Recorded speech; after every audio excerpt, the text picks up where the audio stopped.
In this session, let us understand mapping. Using mapping, all the elements of an array can be converted to or transformed to something else. Maybe you have an array and you want all the elements in it to be multiplied by, say, 100. Maybe you want the elements of an array that represents distance in miles to be transformed to, say, distance in kilometers. We can achieve this using the function map in JavaScript. We pass map an array as an argument to which we would like to perform the transformation, and another argument, typically a function, that will be applied to each of the elements in the array. So the signature would be like this: map that expects two arguments. The first one is the array and the second one is a function. Map returns an array with the return values of the function that was passed to it, which operates on each of the array elements. So essentially, map takes each element in the array specified as its first argument and maps, thereby transforms it to the return value of the function specified as its second argument. Now this second argument to map can either be a named function or it can be an anonymous function. So map array as the first argument, second argument is now our anonymous function, that is function without a name.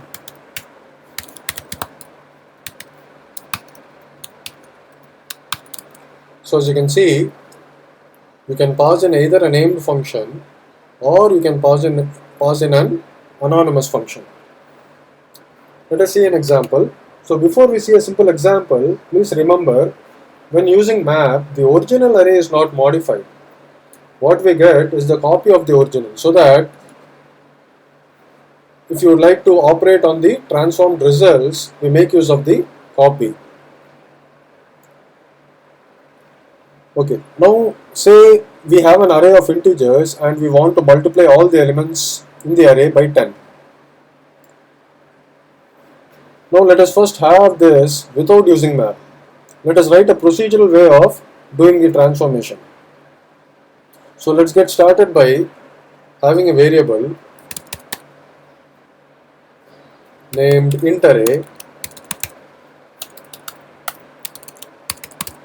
that represents an integer array with the values 10, 20, 30 and 40.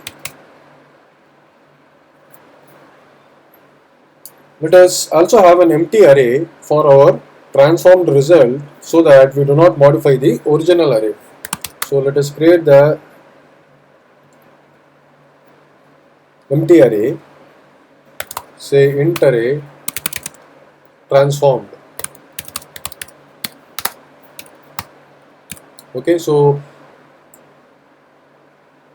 we have an array with the values 10, 20, 30, 40, which represents our original array, and we have an empty array to store our results. Now let us write a for loop to iterate over each of the array elements. So for I equal to 0, I less than the array length, so array is int array dot length I plus plus. Within the loop, let us get the element, multiply it by 10 and add it to the empty array created earlier. So let us get the element int array of I and save it in a variable item. So variable item equal to int array of I. Let us now multiply this element represented as item by 10 and push it into the empty array. So our empty array is int array transformed, so we can call push on that, int array transformed dot push, and push the value item multiplied by 10. So let us now print the transformed array and the original array by calling console.log. First, let us print the transformed array. Let us also print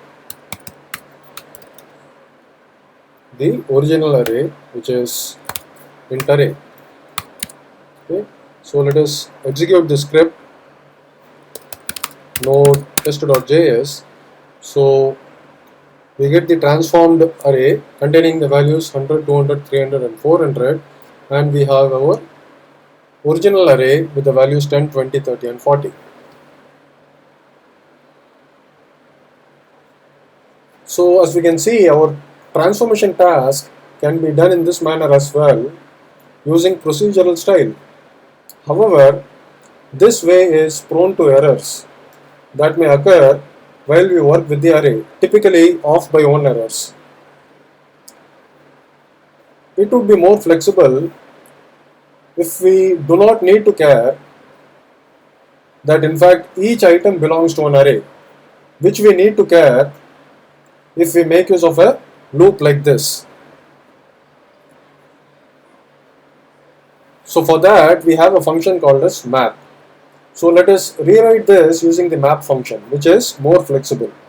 So first of all, before we can use the map function, we need to include the support for a library that supports this function, and Lodash is one such library.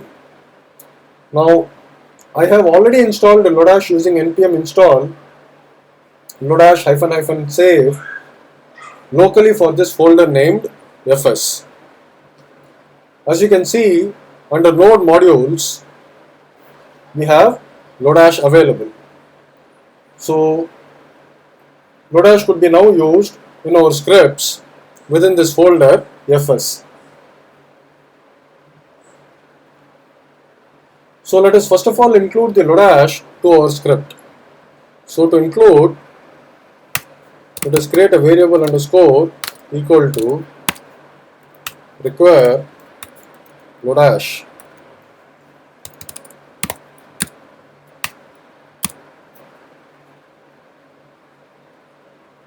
Now let us remove the for loop. So let us take away this entire loop and define our transformed array